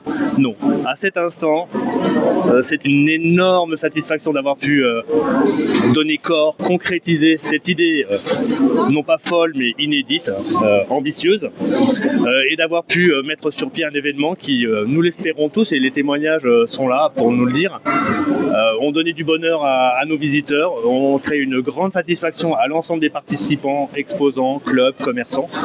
Voilà, c'est à ce stade, c'est l'enthousiasme, c'est la fierté d'avoir participé à une telle réalisation que peut-être il y a 6 mois nous n'aurions pas cru possible. Voilà. Tout à fait, ce que tu dis, c'est une grande satisfaction, un travail d'équipe et d'amitié, de copains également, je pense. Et tiens, en parlant de copains, moi j'ai appris à découvrir Jean-Marie, ça fait maintenant plusieurs mois, voire une année maintenant, je pense, on n'est pas loin. Et depuis le début du projet, moi ça m'a tout de suite plu et je t'ai répondu positivement dès le début parce que moi j'aime les challenges également. Et puis franchement bravo parce que à tout le monde, parce que la communication a été juste parfaite. Je pense que dans tout l'Hexagone, on a dû savoir qu'il y avait un salon d'ultra miniature à Bourges. Et de nos jours, c'est pas facile. Et félicitations, Jean-Marie. Toi, justement, quel regard tu portes aujourd'hui sur ce que vous avez achevé comme travail? Merci. Alors pour commencer, moi grâce à toi j'ai découvert la ville de Dijon. Donc toi tu es venu découvrir Bourges et la moutarde ne m'est pas montée au nez, donc c'était formidable. Quel regard je porte? Beaucoup de choses ont été dites. Moi je pense que ça ce sont de vraies fondations pour l'avenir. On a appris beaucoup, vraiment merci à l'équipe de Saint-Mandé parce qu'on a pu capitaliser sur leur expérience. Et je crois sincèrement qu'avec certaines idées là, qui sont en train de prendre corps, il va se passer des choses à Bourges, on aura l'occasion d'en reparler plus tard. C'est une première, c'est pas la dernière, ça va grandir, ça va s'internationaliser, ça va se faire au printemps. Donc à Bourges, on avait 4 saisons et à l'automne c'était Tchou-Tchou. Alors on va toujours avoir 4 saisons, mais au printemps il va y avoir et le printemps de Bourges, musical, et le salon du train miniature. Ouais. Donc ça je pense que pour la ville c'est très bon aussi. Les élus qui nous ont visités hier l'ont vraiment souligné.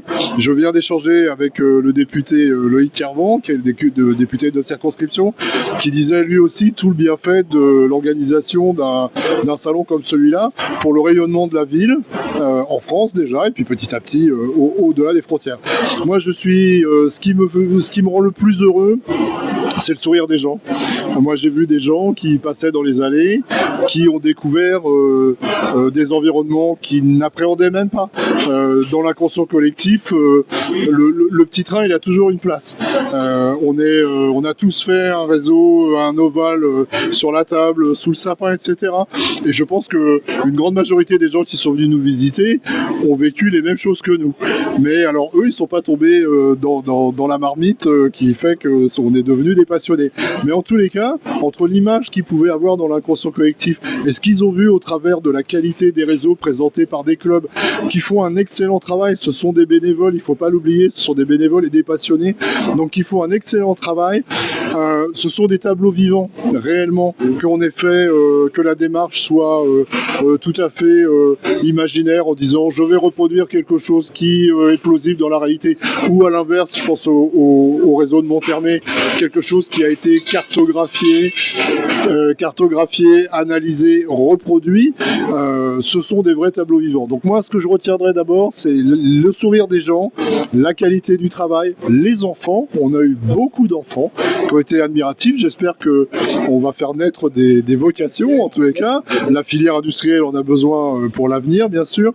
Mais c'est surtout le plaisir, visiblement, en tous les cas, que les gens ont eu en venant nous faire confiance, en venant dépenser un ticket pour visiter. Et puis j'ai l'impression que la filière industrielle, ils ont plutôt pas mal travaillé, donc ça c'est bien. Ils ont présenté des prototypes inédits qui n'avaient pas été présentés dans des expositions précédentes, donc je crois qu'on peut être assez fier de ça. Et ça c'est grâce beaucoup au travail de Saint-Mandé, parce qu'ils les connaissent depuis des années là. Donc ça c'est vraiment très bien. Donc que du positif. Rendez-vous dans 18 mois. Ouais. Super.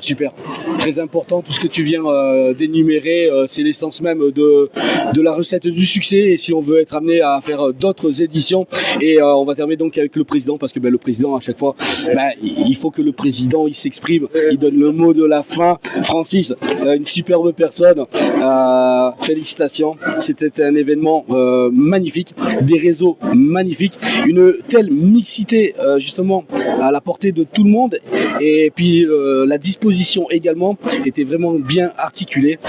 Il nous faut le mot du président et tes sensations.